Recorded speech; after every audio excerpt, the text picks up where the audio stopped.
Hello friends, welcome back to healthy lifestyle. இன்னைக்கு வீடியோவில் நாம எதை பற்றி பார்க்க போறோம்னா, வழுக்கத்தலையில் சின்ன வெங்காயத்தை தடவுறது மூலிமா முடி வளருமா அப்படின்றத பற்றி தான் நாம இந்த வீடியோவில் டீட்டெயிலாக பார்க்க போகிறோம். இயற்கையானதுனால எந்த பொருளுமே நல்லதும் இருக்கும் கெட்டதும் இருக்கும். உதாரணத்துக்கு வெந்தயம், அது நல்லதுனாலும் நிறைய பேருக்கு குளிர்ச்சியை ஏற்படுத்திடும். அது மாதிரி தாங்க சின்ன வெங்காயத்தை அரைச்சி தலையில் தேய்ச்சி குளிக்கிறது மூலிமா வழுக்கையான இடத்தெல்லாம் முடி வளரும்னு நிறைய பேர் சொல்கிறத கேள்விப்பட்டிருப்போம். இப்படி சொல்கிறவங்க யாருன்றதை முதல்ல நீங்கள் நல்லா தெரிஞ்சுக்கோங்க. தவறான ஃபார்வர்ட் மெசேஜை நம்பி எப்பயுமே கண்மூடித்தனமாக போயிடாதீங்க.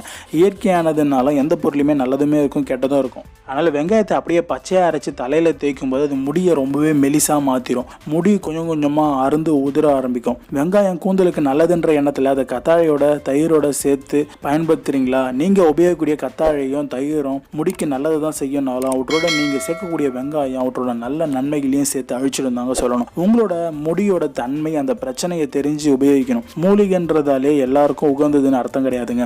ஒவ்வொரு மூலிகைக்கும் பல்வேறு விதமான குணாதிசயங்கள் இருக்குன்னு சொல்லலாம். அவை எல்லாமே எல்லாருக்கும் ஏத்துக்குமா அப்படின்னு கேட்டீங்கன்னா கட்டாயமா கிடையாது. உங்களோட முடிக்கு என்ன மாதிரியான ட்ரீட்மெண்ட் நீங்க பண்ணணும்ன்றதை கட்டாயமா தெரிஞ்சுக்கிட்டு பண்ணுங்க. உதாரணத்துக்கு சுவாசம் சம்பந்தமான பிரச்சனை இருக்கிறவங்க, வீசிங் பிரச்சனை இருக்கிறவங்க, காலையில எழுந்ததும் அடுக்கடுக்கா தும்பல் வரவங்க, இவங்களுக்கெல்லாம் எல்லா டிப்ஸுமே ஒத்து போகுமான்னு கேட்டீங்கன்னா கட்டாயமா கிடையாதுங்க. நிறைய பக்க விளைவுகள் உண்டாகிறதுக்கு வாய்ப்பு இருக்கு.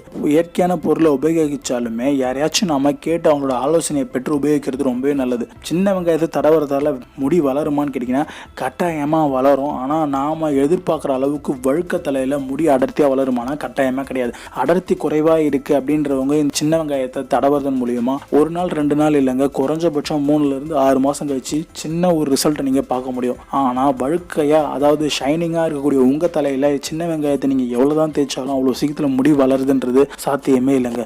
ஸோ இந்த விஷயத்தை நீங்கள் எல்லாருமே கட்டாயமாக தெரிஞ்சுக்கோங்க. முடி வளருமா வளராதா அப்படின்றத விட நம்ம என்ன மாதிரியான பொருளை யூஸ் பண்ணுறோம் அது உண்மையிலேயே நல்ல ரிசல்ட்ஸை கொடுக்குமா அப்படின்றத நீங்கள் கட்டாயமாக தெரிஞ்சுக்கிட்டு யூஸ் பண்ணுறது ரொம்பவே நல்லது. ஸோ இவங்க சொல்கிறாங்க அவங்க சொல்கிறாங்க நெட்டில் பார்த்து அப்படின்னு சொல்லிட்டு நீங்கள் யூஸ் பண்ணுறதெல்லாம் ஓகே. இருந்தாலுமே உங்களுக்கு அது ஒத்துக்குமா ஒத்துக்காதா, உங்களுக்கு ஏதாச்சும் பிரச்சனை இருக்கா, உங்களுக்கு ஏதாச்சும் ஹெல்த் இஷ்யூஸ் இருக்கா, இல்லை அதுக்கு இது ஒத்து வருமா, இதை யூஸ் பண்ணுறதால அதுக்கு ஏதாவது சைட் எஃபெக்ட்ஸ் ஆகுமா அப்படின்றத கட்டாயமாக நீங்கள் ஒரு தடவைக்கு 100 தடவை யோசிச்சு பயன்படுத்துறது ரொம்பவே நல்லது. பயன்படுத்தினதுக்கப்புறம் ஒரு சில பக்க விளைவுகள் வந்தால் நீங்கள் உடனே அவாய்ட் பண்ணுறது அதை விட ரொம்பவே நல்லதுங்க. இந்த வீடியோ உங்கள் எல்லாருக்குமே யூஸ்ஃபுல்லாக இருந்திருக்குன்னு நான் நம்புகிறேன். இந்த வீடியோ உங்களுக்கு பிடிச்சிருந்தா கீழே இருக்கக்கூடிய ரெட் கலர் சப்ஸ்கிரைப் பட்டனை பிரஸ் பண்ணி சப்ஸ்கிரைப் பண்ணிக்கோங்க. கூடவே பக்கத்தில் இருக்கக்கூடிய பெல் பட்டனை கிளிக் பண்ணிக்கோங்க. இது மூலமா நான் போடக்கூடிய வீடியோஸ் உங்களுக்கு ரெகுலராக நோட்டிஃபிகேஷனாக வந்துகிட்டே இருக்கும். நன்றி, வணக்கம். மீண்டும் அடுத்த வீடியோவில் சந்திப்போம்.